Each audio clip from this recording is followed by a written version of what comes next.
ত্রিভুবনের প্রিয় মোহাম্মদ এলো রে দুনিয়ায়।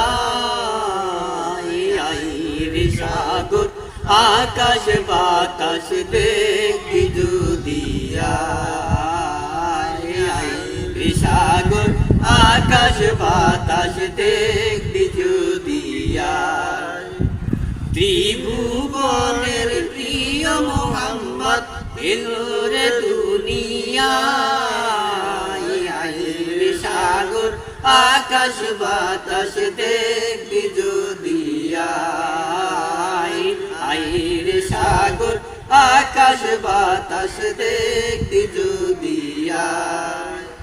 ধুলির ধরা বেহেশতে আজ জয় করিল দিল রে লাজ। ধুলির ধরা বেহেশতে আজ জয় করিল দিল রে লাজ। আজকে খুশির ঢল নেমেছে ধূসর সাহারায়। আইরে সাগর আকাশ বাতাস দেখবি যদি আইরে সাগর আকাশ বাতাস দেখবি যদি